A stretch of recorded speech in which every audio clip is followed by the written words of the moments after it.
Yes. అహ్మదాబాద్‌లో జరిగిన ప్రమాదం భారతదేశ చరిత్రలోనే అత్యంత దారుణమైన ప్రమాదాల్లో ఒకటి. రెండో అతిపెద్ద ప్రమాదంగా కూడా చెప్పుకోవచ్చు. అసలు ఈ స్థాయిలో ప్రమాదం జరగడానికి కారణం ఏంటి? ముఖ్యంగా కీలకంగా ఉన్న ఆ 5 నిమిషాల్లో ఏం జరిగింది? ఫ్లైట్‌లో ఎట్లాంటి టెక్నికల్ ఇష్యూ వచ్చే అవకాశం ఉంది మనతో మాట్లాడడానికి ఏవియేషన్ స్పెషలిస్ట్ భరత్ రెడ్డి మనతో ఉన్నారు. ఒకసారి ఆయనతో మాట్లాడదాం. సార్ నమస్తే. నమస్తే అండి. సార్ అత్యంత నమస్కారం. దారుణమైన ప్రమాదం సార్ అహ్మదాబాద్‌లో. ముఖ్యంగా టేక్ ఆఫ్ అయిన తర్వాత జస్ట్ 2 మినిట్స్‌లోనే ఇంత స్థాయి ప్రమాదం అనేది ఎవరు ఎక్స్‌పెక్ట్ చేయలేదు. ముఖ్యంగా ఆ 5 నిమిషాల్లో ఏం జరిగి ఉంటుంది సార్ అసలు? ఈ బోయింగ్ 787 డ్రీమ్‌లైనర్ ఎయిర్‌క్రాఫ్ట్ ఏదైతే ఉందో దీని ట్రాక్ రికార్డ్ గనుక మనం పరిశీలిస్తే చాలా సేఫ్ ఎయిర్‌క్రాఫ్ట్ అండి. అదర్‌వైజ్ హ్మ్. ఇన్ టర్మ్స్ ఆఫ్ పెర్ఫార్మన్స్ అండి. ఈ పర్టిక్యులర్ ఇవాళ జరిగిన ఇన్సిడెంట్ ఏదైతే ఉందో టేక్ ఆఫ్ అయిన 5 నిమిషాల్లోనే ఇట్లాంటి ఒక అనుకోని దుర్ఘటన జరగడం అనేది చాలా అన్‌ఫార్చునేట్. బట్ హ్మ్. జనరల్‌గా ఈ ఎయిర్‌క్రాఫ్ట్ రేట్ ఆఫ్ క్లైంబ్ వచ్చేసి ఆల్‌మోస్ట్ క్లోజ్ టు ఒక 2000 ఫీట్ పర్ మినిట్ అండి. ఓకే. సో ఆ లెక్కను చూసుకున్న 5 మినిట్స్ లో it already claim to about 10,000 to 10,000 to 12,000 feet height వెళ్ళిపోవాలి. ఓకే. వేరే ఈ పర్టికులర్ కేసులో ఈ ఎయిర్ కట్ వెళ్ళలేదు. సో వెళ్ళకపోవడానికి సాంకేతికంగా టేక్ ఆఫ్ అయిన వెంటనే కూడా హ్మ్. ఎయిర్ ప్రాబ్లం వచ్చి ఉండొచ్చు. వల్లే అనుకున్న స్థాయిలో rate of climb aircraft climb చేయలేకపోయిందండి. హ్మ్. రెండోది ఇంజిన్ ఫెయిల్యూర్ వల్ల కానివచ్చు, హైడ్రాలిక్ ఫెయిల్యూర్ వల్ల కానీ కావచ్చు, ఎయిర్ క్రాఫ్ట్ అనుకున్న స్థాయిలో లిఫ్ట్ పొందలేక హ్మ్. సిస్టమ్స్ మొత్తం ఫెయిల్ అయ్యి ఎయిర్ క్రాఫ్ట్ భూ ఆకర్షణ శక్తి అంటే జీ ఎఫెక్ట్ వల్ల గ్రౌండ్ ఎక్కి it was pull towards the ground అండి. ఓకే. సో అతి కొద్ది సమయంలోనే ఎయిర్ క్రాఫ్ట్ కంట్రోల్ లూజ్ అయ్యి it had to be it was force to come on to the ground అండి. హ్మ్. అంటే ఈ ఫ్లైట్ మొదట సో ల్యాండ్ అయ్యే సమయంలో రన్వే మళ్ళీ తిరిగి రియాక్షన్ టైం సరిపోలేదు. ఎందుకంటే ఒక సర్టన్ హైట్ ఒక 15-20,000 ఫీట్ హైట్ గానీ ఎయిర్ క్రాఫ్ట్ రీచ్ అయి ఉంటే మనకి పైలట్ కి ఏమన్నా కరెక్షన్ యాక్షన్ తీసుకోవడానికి కొంచెం టైం దొరుకుండేది. హ్మ్. బట్ ఈ 3-4 నిమిషాల వ్యవధిలో ఆబ్వియస్ గా పైలట్ కి కరెక్షన్ చేసుకోవడానికి ఏమి అవకాశం దొరకక కంట్రోల్స్ లూజ్ అయ్యి ఆ బిల్డింగ్స్ మీద కొలాప్స్ అవడం జరిగింది. రైట్. అంటే ఢిల్లీ నుంచి అహ్మదాబాద్ వరకు ఈ ఫ్లైట్ బానే వచ్చిందండి. కానీ అహ్మదాబాద్ నుంచి టేక్ ఆఫ్ అయిన వెంటనే ఇట్లాంటి ప్రమాదం వచ్చిందంటే ఢిల్లీ నుంచి ఇక్కడ అహ్మదాబాద్‌కి రీచ్ అయ్యేంతలో ఎట్లాంటి టెక్నికల్ ఇష్యూ గుర్తించే అవకాశం ఏది లేదు అంటారా? జనరల్ గా ఎయిర్ క్రాఫ్ట్ ఇండికేట్ చేస్తుందండి. మరి పర్టికులర్ కేసులో చేసిందో లేదో. ఎందుకంటే సడన్ గా ఎయిర్ క్రాఫ్ట్ లో అంత అనుకోని రీతిలో ఇంత తక్కువ వ్యవధిలో స్నాగ్ రావడం హ్మ్. అనేది చాలా అరుదు. అవును. దాన్ని రూల్ అవుట్ చేయడం బట్ అరుదు అండి. హ్మ్. సో ఎయిర్ క్రాఫ్ట్ సిగ్నల్ ఇచ్చి అనేది ముందే కొంచెం ఇండికేషన్స్ వస్తాయి. హ్మ్. ఎందుకంటే ఎనీ ఎయిర్ క్రాఫ్ట్ బికాస్ అది గాలిలో ఉంటుంది కాబట్టి మన కార్స్ లాగా కాకుండా దాని ఎలక్ట్రికల్, హైడ్రాలికల్, మాన్యువల్ అనే బ్యాకప్ ప్రతి ఒక్క ఎక్విప్మెంట్ కూడా ఒక బ్యాకప్ ఇచ్చి ఉంటుంది. హ్మ్. సో ఇండికేట్ నేను అనుకుంటున్నాను. బట్ వీ నెవర్ నో అండి. అంటే సడన్ గా కూడా అయి ఉండొచ్చు. హ్మ్. బట్ ఇన్ జనరల్ ఇండికేట్ చేస్తాను ఎయిర్ క్రాఫ్ట్. రైట్. అంటే ప్రతి ఫ్లైట్ గూడా సార్ ఏ ఎయిర్‌క్రాఫ్ట్ అయినా సరే టేక్ ఆఫ్ అయ్యే ముందు అసలు ఎట్లాంటి టెస్టులు చేస్తారు ఒక ఫ్లైట్‌కి? టేక్ ఆఫ్ అయ్యే ముందు ప్రతి ఫ్లైట్ కి కూడా ఇన్స్పెక్షన్ షెడ్యూల్ ఉంటుందండి. Depends okay. On the manufacturer like air bus కానీ బోయింగ్ కానీ డిపెండింగ్ ఆన్ ద మోడల్ ఒక షెడ్యూల్ ఇస్తారు. హ్మ్. ఆ షెడ్యూల్ ప్రకారం ఎయిర్ క్రాఫ్ట్ గ్రౌండ్ ఇంజనీర్ దాన్ని త్వరగా ఇన్స్పెక్షన్ చేసిన తర్వాత సర్టిఫై చేసిన తర్వాతే ఇంజనీర్ దాన్ని రిలీజ్ చేసి పైలట్ కి ఇస్తాడు. పైలట్ కూడా మళ్ళీ త్వరగా దాన్ని గౌరవం చెక్ చేసుకున్న తర్వాత యాక్సెప్ట్ చేస్తాడు. సో ఈ రెండు ప్రక్రియలు జరిగిన తర్వాత ఎయిర్ క్రాఫ్ట్ టేక్ ఆఫ్ అవడం జరుగుతుంది. ఓకే. అంటే ఒకవేళ టేక్ ఆఫ్ అయిన తరువాత గాల్లో ఉన్న సమయంలో ఫ్లైట్‌కి ఏదైనా టెక్నికల్ ఇష్యూ వస్తే పైలట్‌కి ఉండే ఆప్షన్స్ ఏంటి సార్? ఏటీసీతో మాట్లాడడమేనా? లేదంటే ఒకవేళ సివియర్‌గా ఏదైనా ప్రాబ్లమ్ వస్తే ముఖ్యంగా ఎట్లాంటి ఆప్షన్స్ ఉంటాయి? టేక్ ఆఫ్ అయిన తర్వాత టెక్నికల్ ఇష్యూ వస్తే? First thing is take off అయిన టెక్నికల్ ప్రాబ్లమ్ వస్తే వెంటనే నియరెస్ట్ ఏటీసీకి ఇన్ఫార్మ్ చేసి ఐడియలీ దే విల్ ల్యాండ్ అండి. అంటే ఇప్పుడు ఈ పర్టికులర్ కేసులో టేక్ ఆఫ్ అయిన వెంటనే జరిగింది. So they would attempted to come back to Ahmedabad airport. Otherwise mid air లో ఇన్ రూట్ లేకుండా జరిగితే క్లోజెస్ట్ ఎయిర్పోర్ట్ ఏదైతే ఉందో ఆ ఎయిర్పోర్ట్ కి డైవర్ట్ అయ్యి అక్కడ ల్యాండ్ అవడానికి ప్రయత్నిస్తారు హ్మ్. ITC contact. ఓకే. ముఖ్యంగా అంటే ఇవాళ ఫ్లైట్ లో జరిగిన వాళ్ళు చాలా మినిమం ఆప్షన్స్ ఉంటాయండి వాళ్ళని రెక్టిఫై చేసుకోవడానికి మేజర్ ప్రాబ్లమ్ ఏమైనా ఉంటే. సో హ్మ్. If it is problem which is affecting the flight path, the first thing that they do is they will look for closest airport to land అండి. హ్మ్. Okay. అంటే ఇవాళ జరిగిన ఫ్లైట్‌లో అంత టైం దొరకలేదు అంటారా? అసలేం జరిగుంటుంది? దొరకలేదు. So the reaction time was very very less or negligible అండి. Okay. So panic situation create అయ్యి వాళ్ళు రెస్పాండ్ అయ్యే లోపల అంత జరిగిపోయింది.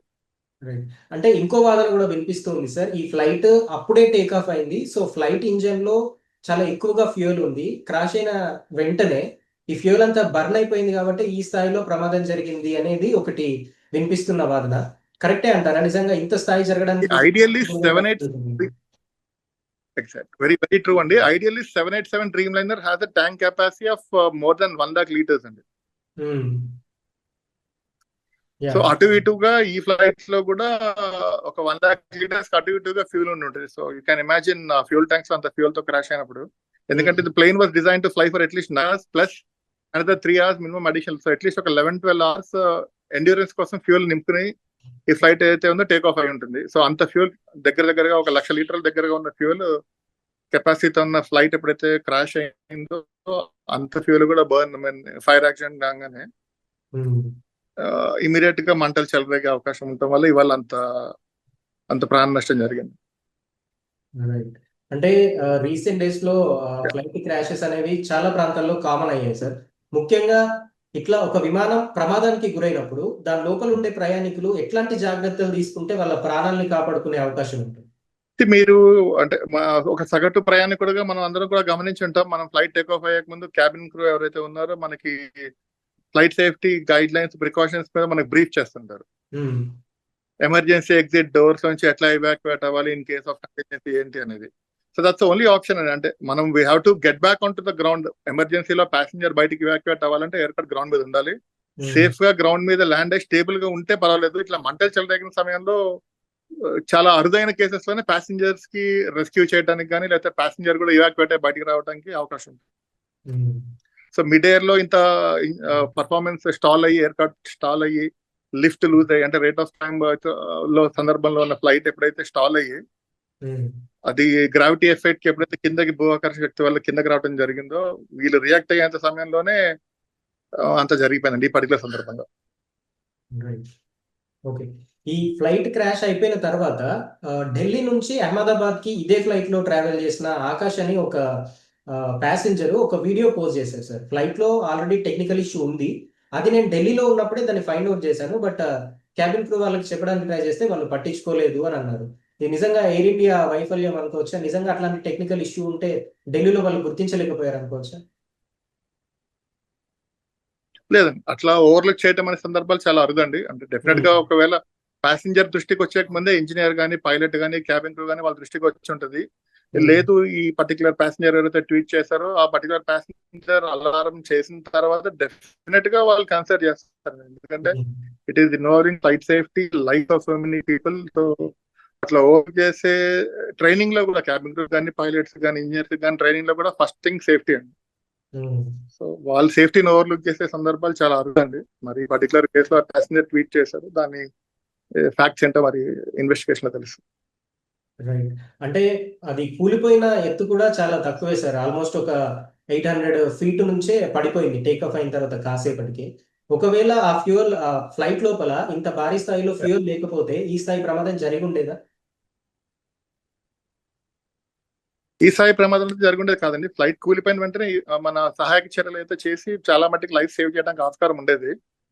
బట్ వెంటనే మంటలు చెలరేయడం వల్ల రెస్క్యూ ఆపరేషన్స్, అంత పెద్ద ఎయిర్క్రాఫ్ట్ అంత భారీ స్థాయిలో మంటలు చెలరేయడంతో ఆబ్వియస్ గా అంత షార్ట్ నోటీస్ లో రెస్పాండ్ అవడానికి లోకల్ డిస్ట్రిక్ట్ ఫైర్ సేఫ్టీ కానీ లేదా అంబులెన్సెస్ కానీ ఆ స్థాయిలో అక్కడ ఉండకపోవచ్చు. బట్ వాళ్ళు చేరుకునే లోపలే, ఘటనా స్థలానికి చేరుకునే లోపలే ఇంత దుర్ఘటన మిస్హాప్ జరిగిపోయింది.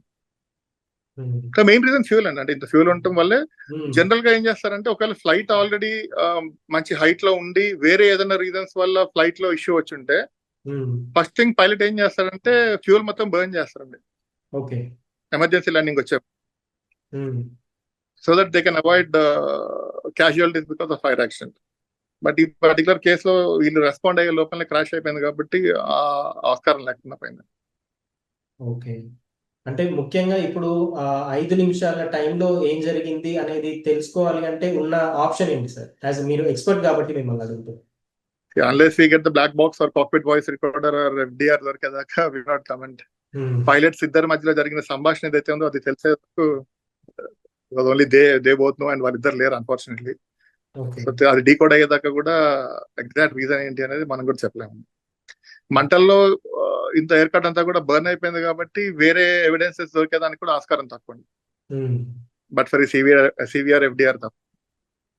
ఓకే, అంటే ముఖ్యంగా కేఏ పాల్ లాంటి వాళ్ళు ఇది ఒక టెర్రరిస్ట్ అటాక్, ఫ్లైట్ లో బాంబు ఉంది వాళ్ళే బ్లాస్ట్ చేశారు అని చెప్తా ఉన్నారు. దీని గురించి మీ ఒపీనియన్ ఏంటి sir? I personally feel it is hypothetical అండి. Um, I don't think, because మన మన సెక్యూరిటీ నార్మ్స్ కానీ మన ఫ్లైట్ సేఫ్టీ నార్మ్స్ కానీ చాలా స్ట్రింజెంట్ గా ఉంటాయి as compare to other countries or other airports అండి. సో ఇలాంటి యాంటీ సాబిటేజ్ టెర్రరిస్ట్ అటాక్స్ అనేవి ఆస్కారం చాలా చాలా తక్కువ మన దేశం. ఓకే. సో భవిష్యత్తులో ఇట్లాంటి ఎయిర్ క్రాఫ్ట్ ప్రమాదాలు జరగకుండా ఉండాలి అంటే యాజ్ అన్ ఎక్స్పర్ట్ గా మీరు ఇచ్చే సలహా ఏంటి? ఇండియాలో మన గవర్నింగ్ ఏజెన్సీస్ ఏవైతున్నాయండి అవి చాలా స్ట్రింజెంట్ గా వాటి పని వాళ్ళు చేసుకెళ్తారు. సివిలేషన్ అథారిటీస్ అయితే డీజీసీ కానీ ఫ్లైట్ సేఫ్టీ కానీ, ఉమ్, అండ్ మన దగ్గర ఉన్న ట్రైనింగ్ స్టాండర్డ్స్ అయితే పైలట్స్ కానీ ఇంజనీర్స్ కానీ క్యాబిన్ క్రూ కానీ we all learn from mistakes and accidents investigation అయిన తర్వాత then there are advisory circulars which are circulated worldwide. ఇప్పుడు ఇక్కడ జరిగిన ఈ యాక్షన్ ని భారతదేశం ఒకటే కాదు యావత్ ప్రపంచం నేర్చుకుంటుందండి దీనివల్ల, ఈ ఇన్వెస్టిగేషన్ వచ్చే ఫైండింగ్స్ వల్ల. ఉమ్. బట్ గత యాక్సిడెంట్స్ గత ఇన్వెస్టిగేషన్స్ నుంచి మనం నేర్చుకుని అన్ని కూడా ఇన్కార్పొరేట్ చేసి we have tried to adapt the best safety standards. Okay అండి, thank you for your valuable time. Thank you.